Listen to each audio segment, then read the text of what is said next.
Harper Audio presents Revolting, How the Establishment Are Undermining Democracy and What They're Afraid of, by Mick Hume.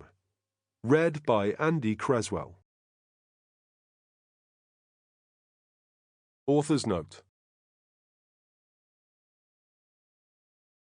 This short book was conceived and written after the 2016 referendum on the UK's membership of the EU and the US presidential election, but the idea of writing a polemical defence of popular democracy against its modern enemies did not occur to me overnight. For some time, I'd been aware of the widening gap between the rhetorical support for democracy in Western societies and the attempts to restrict it in practice, and I'd become particularly concerned by the Western left's effective abandonment of the defence of democratic freedoms. Similar concerns motivated the writing of my previous book, Trigger Warning, Is the Fear of Being Offensive Killing Free Speech?, to which Revolting could be seen as a companion, if not a sequel.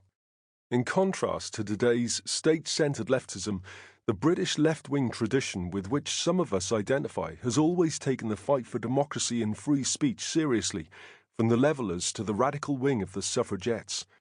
Those who believe in progress have fought for more democracy and freedom, not just as a good idea or an end in itself, but also as a means to help change the world. The left's abandonment of those historic causes marks the end of that era.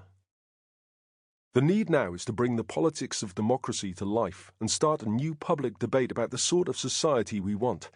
This book is intended as a contribution and a call to arms. Revolting's argument for more democracy has been developed through my years as a campaigning journalist in both mainstream and alternative press, not least as the editor of Living Marxism magazine from 1988, relaunched in the 1990s as the taboo-busting LM until it was forced to close after being sued under England's atrocious libel laws in 2000. And then as the launch editor of spiked-online.com, of which I am now editor-at-large. Like anything to do with mass democracy, however, this book is no solo effort. It would not have been possible without the contributions of others.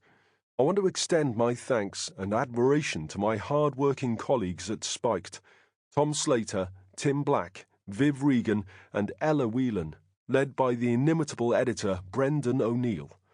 They are true pioneers breaking new ground in the struggles over democracy and free speech.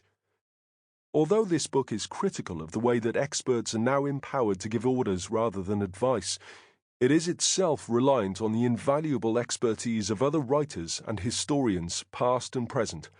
I am indebted to the work of Bruno Waterfield and James Hartfield on the European Union. Thanks are also due to Joseph Zsigmond, my editor at William Collins, for helping to make the idea behind Revolting into a reality. Finally, I would like to offer sincere thanks to my old friend and collaborator Frank Furedi for the inspiration and advice to focus on the arguments that matter. When it comes to taking responsibility for the text, warts and all, I remain, of course, in a minority of one. Mick Hume, London, February 2017. Chapter 1. From Brexit to Trump. But some voters are more equal than others. This is not a book about Brexit, nor is it a book about the election of Donald Trump. It is about a much bigger issue, one the debate around those extraordinary events has highlighted. What's at stake is the future of democracy itself in the UK, the US, and across the West. We live at a strange moment in the history of democratic politics.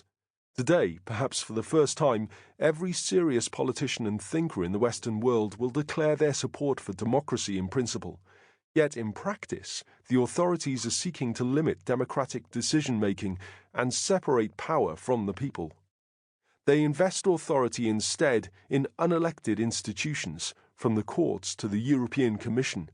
Elected politicians act as a professional elite, divorced from those they are supposed to represent. And everywhere the intellectual fashion is to question whether voters are really fit or qualified to make democratic decisions on major issues, such as membership of the European Union or the presidency of the United States. Sample complete. Ready to continue?